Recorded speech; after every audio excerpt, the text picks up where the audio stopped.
नमस्कार दोस्तों, मैं पुष्पेंद्र स्वागत करता हूं आपका इस वीडियो में। पिछली वीडियोज़ के माध्यम से हम वैदिक सभ्यता को अच्छे से पढ़ चुके हैं। आज इस वीडियो में वैदिक सभ्यता से पूछे गए 50 अति महत्वपूर्ण प्रीवियस ईयर क्वेश्चंस को डिस्कस करने वाले हैं। तो आइए स्टार्ट करते हैं। और पहला प्रश्न है आपका, वेद शब्द का अर्थ है। तो इसके ऑप्शन है आपके, पहला है ज्ञान, दूसरा है बुद्धिमत्ता, तीसरा है कुशलता और चौथा है शक्ति। तो वेद शब्द का जो अर्थ है वो हो जाएगा ज्ञान, और इसका सही आंसर हो जाएगा ऑप्शन नंबर 1। तो वेद शब्द का जो अर्थ है वो है ज्ञान। अगला क्वेश्चन है आपका, निम्नलिखित में से किस वेद में प्राचीन वेद युग की सभ्यता के बारे में सूचना दी गई है? और इसके ऑप्शन है, option A Rigveda, option B Yajurveda, option C Atharvaveda और ऑप्शन डी सामवेद। तो आपको बताना है निम्नलिखित में से किस वेद में प्राचीन वैदिक युग की सभ्यता के बारे में सूचना दी गई है। तो इसमें प्राचीन वैदिक युग की जो सभ्यता थी, इसकी जो सूचना वो मिलती है ऋग्वेद से। तो इसका जो सही आंसर हो जाएगा ऑप्शन नंबर 1 इसका सही आंसर हो जाएगा। अगला क्वेश्चन है क्वेश्चन नंबर 3, निम्न वेदों में से सबसे पुरातन वेद कौन सा है? यानी इसका अर्थ है सबसे पुराना वेद कौन सा है। पहला ऑप्शन है ऋग्वेद, दूसरा है सामवेद, तीसरा ऑप्शन है आपका यजुर्वेद, चौथा है अथर्ववेद। तो इन सभी वेदों में से सबसे पुराना जो वेद है वो है ऋग्वेद, इसलिए इसका सही आंसर हो जाएगा ऑप्शन नंबर 1 इसका सही आंसर हो जाएगा। अगला क्वेश्चन है आपका क्वेश्चन नंबर 4, गायत्री मंत्र किस पुस्तक में लिखा मिलता है? और इसके ऑप्शन है उपनिषद, दूसरा ऑप्शन है इसका भागवत गीता, तीसरा ऑप्शन है ऋग्वेद, चौथा ऑप्शन है यजुर्वेद। तो आपको बताना है जो गायत्री मंत्र का उल्लेख है वो किस पुस्तक में मिलता है। तो इसका जो उल्लेख है वो ऋग्वेद में मिलता है, ऋग्वेद के तीसरे मंडल में। यह भी आपको ध्यान रखना है, ऋग्वेद के तीसरे मंडल में गायत्री मंत्र का उल्लेख मिलता है। तो इसका जो सही आंसर हो जाएगा वो हो जाएगा ऑप्शन नंबर 3, और ये बीपीएससी पीटी में पूछा गया है। अगला क्वेश्चन है आपका, सबसे पुराना वेद कौन सा है? यह आपको बताना है सबसे पुराना वेद कौन सा है।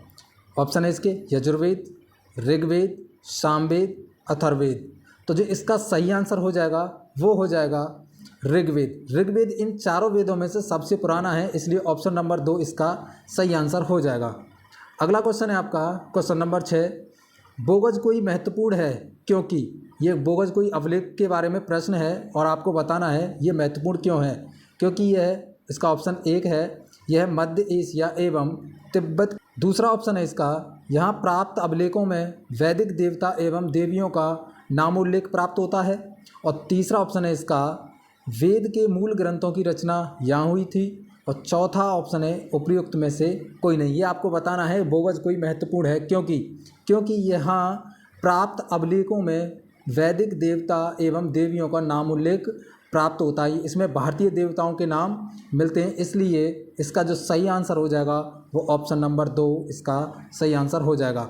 अगला क्वेश्चन है आपका क्वेश्चन नंबर 7,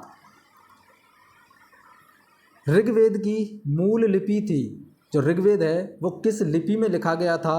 पहला ऑप्शन है आपका देवनागरी, दूसरा खरोष्टी, तीसरा पाली और चौथा है ब्राह्मी लिपि में। तो बताइए ऋग्वेद की जो मूल लिपि थी वो कौन सी थी? तो इसका जो सही आंसर हो जाएगा वो हो जाएगा ब्राह्मी लिपि। ऑप्शन नंबर 4 इसका सही आंसर हो जाएगा।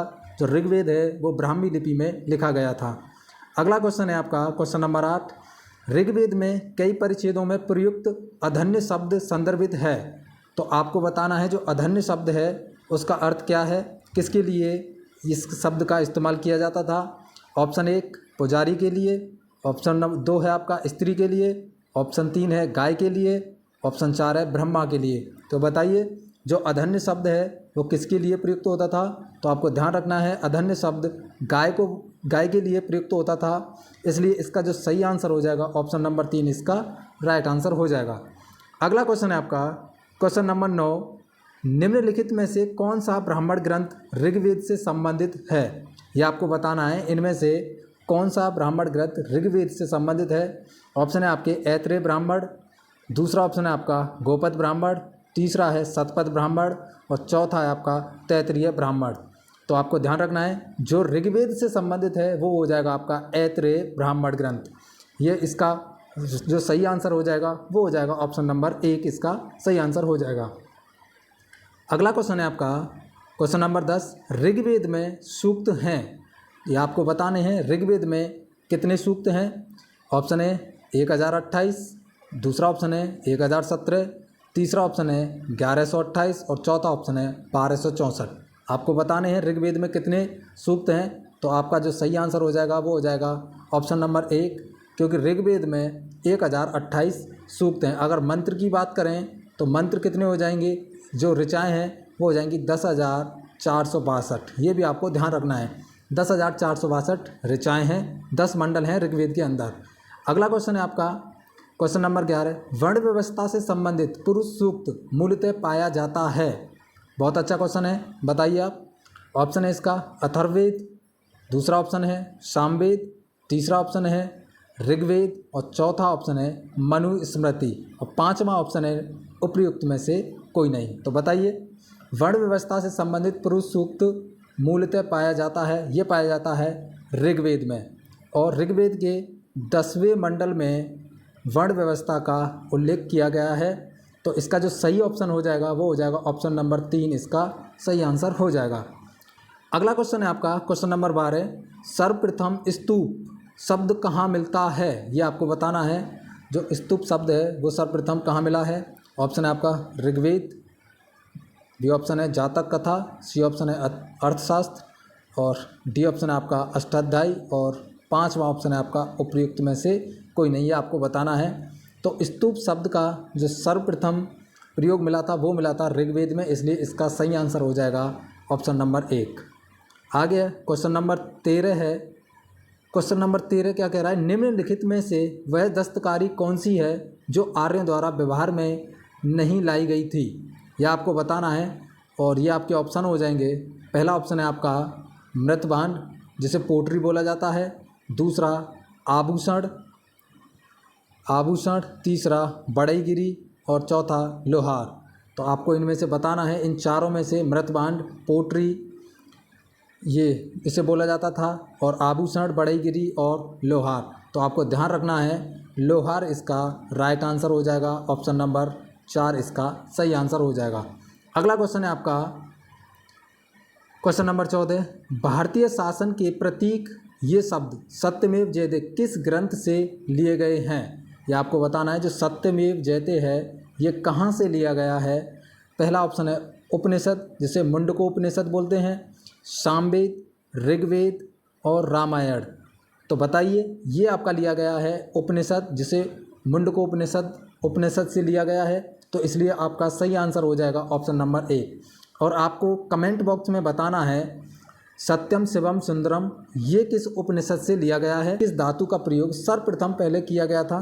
तो इसमें है चांदी, दूसरा ऑप्शन है सोना, सी ऑप्शन है इसका लोहा और चौथा ऑप्शन है इसका तांबा। तो बताइए, सर्वप्रथम इन्होंने तांबे का प्रयोग किया था, इसलिए इसका जो सही आंसर हो जाएगा वो ऑप्शन नंबर 4 इसका सही आंसर हो जाएगा। अगला क्वेश्चन है आपका क्वेश्चन नंबर 16, भारत में वर्ण व्यवस्था किस लिए बनाई गई थी, यह आपको बताना है। भारत में वर्ण व्यवस्था किस लिए बनाई गई थी, श्रमिक गतिहीनता, श्रम की गरिमा को मान्यता देने, आर्थिक उत्थान के लिए या व्यावसायिक श्रम विभाजन।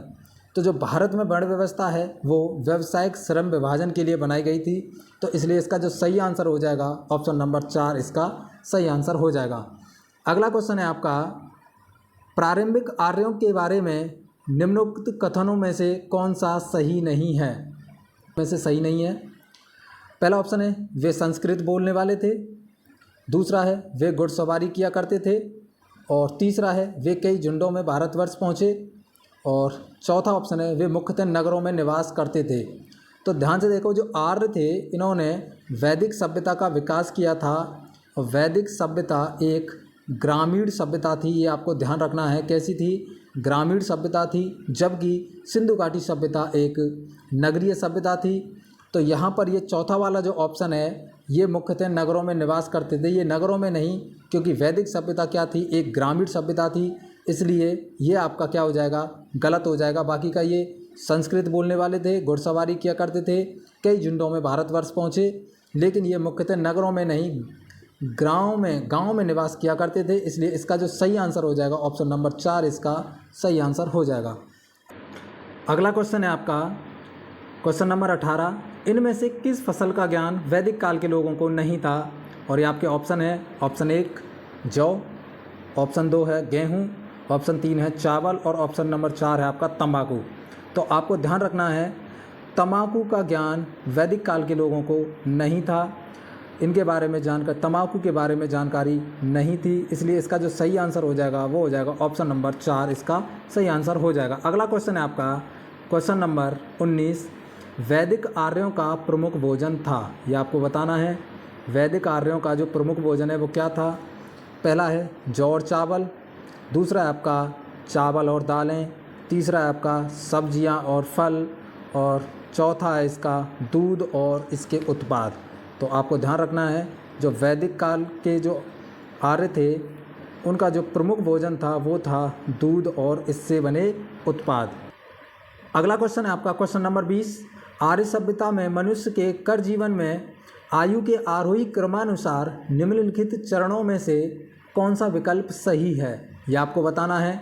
और पहला ऑप्शन है इसका ब्रह्मचर्य, जो 0 से 25 वर्ष तक रहता था। उसके बाद गृहस्थ, जो 25 से 50 वर्ष तक रहता था। और उसके बाद वानप्रस्थ, जो 50 से 75 वर्ष तक रहता था। और फिर उसके बाद सन्यास, और ये 75 से 100 वर्ष तक रहता था। ये क्रम एकदम सही है, इसलिए इसका जो सही आंसर हो जाएगा वो हो जाएगा ऑप्शन नंबर 1 इसका सही आंसर हो जाएगा। अगला क्वेश्चन है आपका क्वेश्चन नंबर, आर्य अनार्यों के साथ अपने संघर्ष में सफल रहे क्योंकि, यह आपको बताना है। पहला ऑप्शन है उन्होंने बड़े पैमाने पर हाथियों का प्रयोग किया था। दूसरा ऑप्शन है वे अधिक लंबे और बलवान थे। तीसरा ऑप्शन है वे एक उन्नत शहरी संस्कृति से थे। और चौथा ऑप्शन है उन्होंने घोड़ों द्वारा चलाए जा रहे रथों का प्रयोग किया था। तो इसका जो सही आंसर है वो हो जाएगा ऑप्शन नंबर 4, उन्होंने घोड़ों द्वारा चलाए जा रहे रथों का प्रयोग किया था। ये इसका राइट आंसर हो जाएगा ऑप्शन नंबर 4। अगला क्वेश्चन है आपका क्वेश्चन नंबर 22, आरंभिक वैदिक काल में वर्ण व्यवस्था आधारित थी।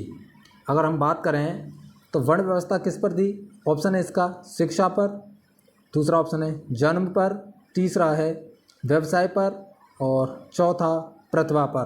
तो इसका जो सही आंसर हो जाएगा वो हो जाएगा तीसरा ऑप्शन व्यवसाय पर। पूर्व वैदिक काल में जो वर्ण व्यवस्था थी वो कर्म पर आधारित थी। और उसके बाद उत्तर वैदिक काल में जो वर्ण व्यवस्था है वो जन्म पर आधारित हो गई थी। इस बात को आप ध्यान रखेंगे, उत्तर वैदिक काल में जन्म पर आधारित वर्ण व्यवस्था हो गई थी। अगला क्वेश्चन है आपका क्वेश्चन नंबर 23, निम्नलिखित में से ऋग्वेद काल के दौरान किसकी जानकारी नहीं थी? यह आपको बताना है कि निम्नलिखित में से ऋग्वेद काल के दौरान किसकी जानकारी नहीं थी। पहला है संयुक्त परिवार प्रणाली की, दूसरा ऑप्शन है कृषि, तीसरा ऑप्शन है विवाह प्रथा, चौथा ऑप्शन है वर्ण व्यवस्था जाति की। तो आपका जो सही आंसर हो जाएगा वो हो जाएगा ऑप्शन नंबर 4 इसका, ये थोड़ा सा मिसप्रिंट हो गया है। इसका जो सही आंसर हो जाएगा ऑप्शन नंबर 4 इसका सही आंसर हो जाएगा वर्ण व्यवस्था जाति। अगला क्वेश्चन है आपका क्वेश्चन नंबर 24, निम्नलिखित में से कौन सा अन्य मनुष्य द्वारा सबसे पहले प्रयोग होने वालों में से था? यानी आपको बताना है कि कौन सा अन्य सर्वप्रथम मनुष्य द्वारा प्रयोग में लाया गया था। तो पहला ऑप्शन है राई, दूसरा ऑप्शन है गेहूँ, तीसरा ऑप्शन है जौ जिसे यव बोला जाता था, और चौथा ऑप्शन है जई जिसे ओट बोला जाता था। तो इसका जो सही आंसर हो जाएगा जौ, इसका सही आंसर हो जाएगा ऑप्शन नंबर 3, जौ सर्वप्रथम प्रयोग में लाए जाने वाला अन्न था। अगला क्वेश्चन है आपका क्वेश्चन नंबर 25, निम्नलिखित में से कौन सी जनजातीय सभा सामान्य रूप से जनजातीय सरदार मुखिया के चुनाव में शामिल होती थी? यह आपको बताना है। और पहला ऑप्शन है समिति, दूसरा ऑप्शन है सभा, तीसरा ऑप्शन है गढ़, और विधाता ये चौथा ऑप्शन है। तो इसका जो राइट आंसर हो जाएगा वो हो जाएगा समिति, इसका ऑप्शन नंबर 1 सही आंसर हो जाएगा। अगला क्वेश्चन है आपका क्वेश्चन नंबर 26, आर्यन जनजातियों की प्राचीनतम बस्ती कहाँ है? यह आपको बताना है, आर्यन जनजातियों की प्राचीनतम बस्ती कहाँ है? ऑप्शन है उत्तर प्रदेश, बी ऑप्शन है बंगाल, तीसरा ऑप्शन है सप्त सिंधु और चौथा ऑप्शन है दिल्ली वैदिक। तो इसका जो सही आंसर हो जाएगा वो हो जाएगा ऑप्शन नंबर 3 सप्त सिंधु, इसका राइट आंसर हो जाएगा। अगला क्वेश्चन है आपका क्वेश्चन नंबर 27, ऋग्वेद में सबसे प्रमुख देवता कौन है? जो ऋग्वेद में सबसे प्रमुख देवता थे वो कौन थे? ऑप्शन है इसके, पहला ऑप्शन है इंद्र, दूसरा ऑप्शन है अग्नि और तीसरा पशुपति और चौथा विष्णु। तो इसका जो सही आंसर हो जाएगा, तो ऋग्वेद में सबसे प्रमुख देवता थे इंद्र, तो इसका राइट आंसर हो जाएगा 1।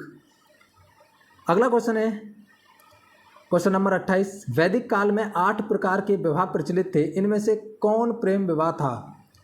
इनमें से जो कौन सा प्रेम विवाह था वो आपको बताना है। पहला ऑप्शन है ब्रह्म विवाह, दूसरा ऑप्शन है गंधर्व विवाह, तीसरा ऑप्शन है दैव विवाह और चौथा ऑप्शन है आर्ष विवाह। तो इसमें से गंधर्व विवाह ये प्रेम विवाह के रूप में जाना जाता था, तो इसके लिए इसका जो राइट आंसर हो जाएगा वो हो जाएगा ऑप्शन नंबर 2, इसका सही आंसर हो जाएगा। अगला क्वेश्चन है आपका, निम्नलिखित में से कौन सा वेद वेदयत्री का भाग नहीं है? ये आपको बताना है, इनमें से वेदयत्री का भाग नहीं है। पहला ऑप्शन है ऋग्वेद, दूसरा यजुर्वेद, तीसरा सामवेद और चौथा है आपका अथर्ववेद। तो यही आपका राइट आंसर हो जाएगा। इनमें से अथर्ववेद वेदयत्री का भाग नहीं है, इसलिए इसका राइट आंसर ऑप्शन नंबर 4 इसका सही आंसर हो जाएगा। अगला क्वेश्चन है, किस नदी के निकट ऋग्वेद सभ्यताएं सबसे अधिक स्थित थीं?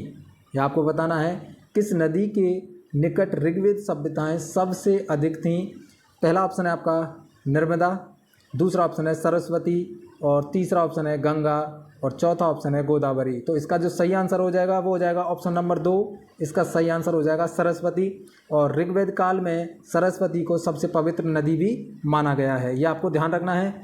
अगला क्वेश्चन है आपका क्वेश्चन नंबर 31, ऋग्वेद का कौन सा मंडल पूर्णतः सोम को समर्पित है? यह आपको बताना है। सोम देवता हुआ करते थे जो वनस्पति देवता थे, तो इसका जो ऑप्शन है, पहला ऑप्शन है 7वां मंडल, दूसरा ऑप्शन है इसका 8वां मंडल, तीसरा ऑप्शन है 9वां मंडल, चौथा ऑप्शन है इसका 10वां मंडल। तो आपको ध्यान रखना है 9वां मंडल पूर्णतः सोम देवता को समर्पित था और सोम देवता वनस्पति देवता हुआ करते थे। अगला क्वेश्चन है आपका क्वेश्चन नंबर 32, ऋग्वेद में निम्नलिखित किस नदी का उल्लेख नहीं है? ये कुछ नदियां हैं, इनमें से किस नदी का उल्लेख ऋग्वेद में नहीं मिलता है?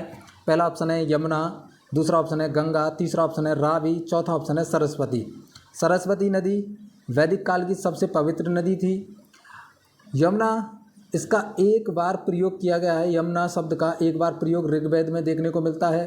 गंगा शब्द की बात करें तो 3 बार गंगा शब्द का प्रयोग देखने को मिलता है, लेकिन रावी नदी इसका राइट आंसर हो जाएगा। रावी नदी का जिक्र उल्लेख नहीं है, इसलिए इसका सही आंसर हो जाएगा ऑप्शन नंबर 3, इसका सही आंसर हो जाएगा। अगला क्वेश्चन है आपका क्वेश्चन नंबर 3, निम्न में वेदों का सही कालानुक्रमिक क्रम है, यह आपको बताना है, इनका सही क्रम क्या है। पहला ऑप्शन है ऋग, सामवेद, अथर्ववेद, यजुर्वेद, दूसरा ऑप्शन है ऋग्वेद, सामवेद, यजुर्वेद, अथर्ववेद और तीसरा ऑप्शन है ऋग्वेद, अथर्ववेद, सामवेद और यजुर्वेद और चौथा ऑप्शन है सामवेद, ऋग्वेद, अथर्ववेद और यजुर्वेद। तो इसका जो सही आंसर हो जाएगा वो हो जाएगा ऋग्वेद, सामवेद, यजुर्वेद और अथर्ववेद।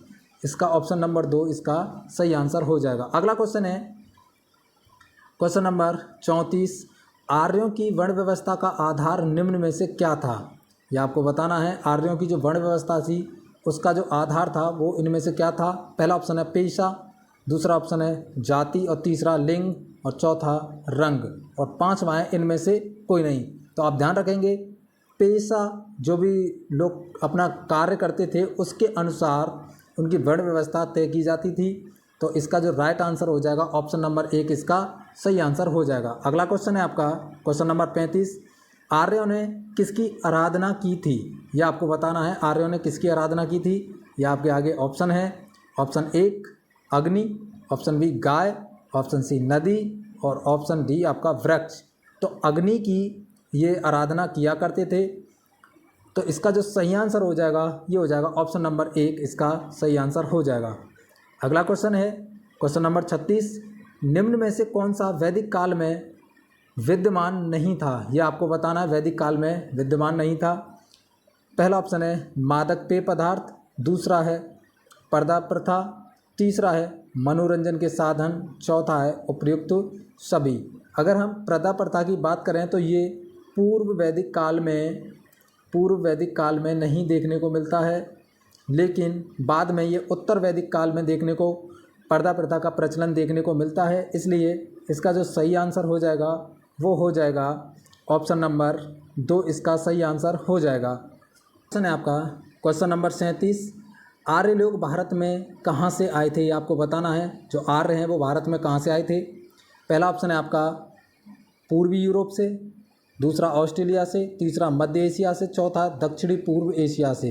तो इसका जो सही आंसर हो जाएगा वो हो जाएगा मध्य एशिया से। अधिकतर विद्वानों ने मध्य एशिया को ही माना है कि जो आर्य हैं वो भारत में मध्य एशिया से ही आए थे। तो इसका जो सही आंसर हो जाएगा ऑप्शन नंबर 3 इसका सही आंसर हो जाएगा। मध्य एशिया से भारत में आर्य लोग आए थे।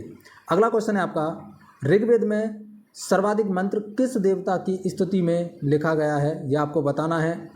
तो पहला ऑप्शन है आपका अग्नि, दूसरा है इंद्र, तीसरा वरुण, चौथा है उपयुक्त में सभी। तो इसका जो सही आंसर हो जाएगा वो हो जाएगा इंद्र इसका सही आंसर हो जाएगा। ऑप्शन नंबर 2 इसका राइट आंसर हो जाएगा। अगला क्वेश्चन है आपका ऋग्वैदिक काल में आर्यों का मुख्य व्यवसाय क्या था? ये आपको बताना है। उनका मुख्य व्यवसाय क्या था? पहला ऑप्शन है शिल्पकारी, दूसरा है व्यापार, तीसरा खेती, चौथा पशुपालन। तो आपको ध्यान रखना है ऋग्वेद काल में आर्यों का जो मुख्य व्यवसाय था वो हो जाएगा पशुपालन। और आगे चलकर यही उत्तर वैदिक काल में यहाँ पर उनका जो मुख्य व्यवसाय है वो कृषि हो जाता है, क्योंकि 1000 ईसा पूर्व के लगभग लोहे की खोज हुई थी। इस कारण इसका जो प्रमुख व्यवसाय वो कृषि हो जाता है। आगे अगला क्वेश्चन है आपका क्वेश्चन नंबर 40, ऋग्वैदिक आर्य किस भाषा का प्रयोग किया करते थे? पहला ऑप्शन है संस्कृत, दूसरा ऑप्शन है द्रविड़, और तीसरा ऑप्शन पाली, और चौथा ऑप्शन है आपका प्राकृतिक। तो ये आपको बताना है। तो इसका जो सही आंसर हो जाएगा संस्कृत। ऑप्शन नंबर 1 इसका सही आंसर हो जाएगा। ऋग्वेद आर्य संस्कृत भाषा का उपयोग किया करते थे। अगला क्वेश्चन है आपका वेदों की संख्या है, ये आपको बताना है। वेदों की संख्या क्या है? पहला ऑप्शन है 2, दूसरा ऑप्शन है 4, और तीसरा ऑप्शन है 3, और चौथा है 5। तो इसका जो सही आंसर हो जाएगा वेद हैं 4। तो इसका जो सही आंसर हो जाएगा ऑप्शन नंबर 2 इसका सही आंसर हो जाएगा। अगला क्वेश्चन है आपका क्वेश्चन नंबर 42, वर्ण व्यवस्था का विवरण मिलता है। ये आपको बताना है। वर्ण व्यवस्था का विवरण कहाँ मिलता है? ऋग्वेद में, धनुर्वेद में, अथर्ववेद में, सामवेद में। तो वर्ण व्यवस्था का जो उल्लेख है वो ऋग्वेद में मिलता है, और ऋग्वेद के 10वें मंडल में मिलता है। ये अभी आपको ध्यान रखना है। 10वें मंडल में वर्ण व्यवस्था का उल्लेख मिलता है। अगला क्वेश्चन है आपका क्वेश्चन नंबर 43, उस ऋग्वैदिक देवता का नाम लिखिए जो ऋत अथवा सृष्टियात्मक आदेश का समर्थक माना जाता है। यह आपको बताना है। तो इसका ऑप्शन है अग्नि, इसका ऑप्शन 1 है अग्नि, दूसरा ऑप्शन है सोम, तीसरा ऑप्शन है इंद्र, और चौथा है वरुण। तो आपको ध्यान रखना है वरुण इसका राइट आंसर हो जाएगा। ऑप्शन नंबर 4 इसका सही आंसर हो जाएगा। अगला क्वेश्चन है आपका ऋग्वेद में सबसे पवित्र नदी के रूप में जिक्र था किसका? यह आपको बताना है। ऋग्वेद काल में सबसे पवित्र नदी किसे माना गया है? यह आपको बताना है। तो पहला ऑप्शन है सरस्वती, दूसरा है गंगा, तीसरा यमुना, चौथा सिंधु।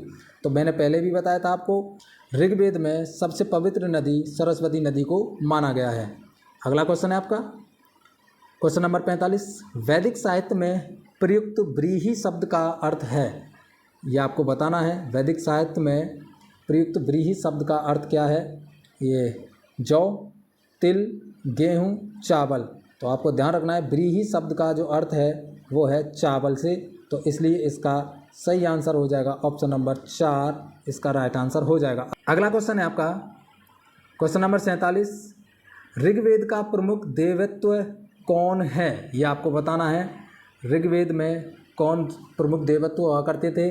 पहला ऑप्शन है मारुत, दूसरा ऑप्शन है अग्नि, तीसरा शक्ति, चौथा वरुण। तो इसका राइट आंसर हो जाएगा ऑप्शन नंबर 2 अग्नि। क्या हो जाएगा, अग्नि इसका राइट आंसर हो जाएगा। अगला क्वेश्चन है आपका क्वेश्चन नंबर 48। वैदिक देवता इंद्र ईश्वर थे, किसके ईश्वर थे? पवन के, वर्षा एवं वज्र के और शाश्वतता के, अग्नि के। ये आपको बताना है।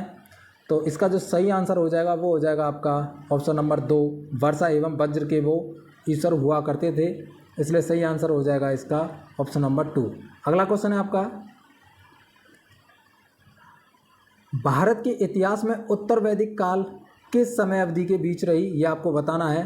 तो भारत के इतिहास में उत्तर वैदिक काल किस समय अवधि के बीच रहा, ये आपको बताना है। तो पहला ऑप्शन है 1500 ईसा पूर्व से 1000 ईसा पूर्व। और अगला क्वेश्चन है आपका, अगला ऑप्शन है 1200 ईसा पूर्व से 800 ईसा पूर्व। और अगला ऑप्शन है आपका 600 ईसा पूर्व से 100 ईसा पूर्व। और चौथा ऑप्शन है आपका 1000 ईसा पूर्व से 600 ईसा पूर्व। तो आपको ध्यान रखना है 1000 ईसा पूर्व से 600 ईसा पूर्व तक उत्तर वैदिक काल की समय सीमा रही थी। यहीं पूर्व वैदिक काल की बात करें तो वो 1500 ईसा पूर्व से 1000 ईसा पूर्व तक मानी जाती है।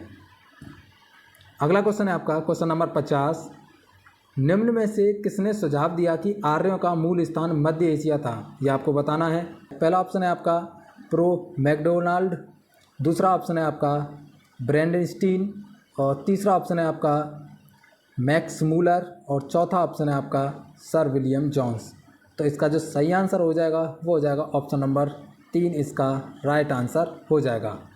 तो दोस्तों इस तरीके से ये यहाँ पर 50 क्वेश्चन जो कि अति महत्वपूर्ण क्वेश्चन थे यहाँ ये समाप्त होते हैं। अगर आपको ये वीडियो अच्छा लगे तो इसे लाइक करें और चैनल को सब्सक्राइब करें और अपने दोस्तों के साथ शेयर ज़रूर करें।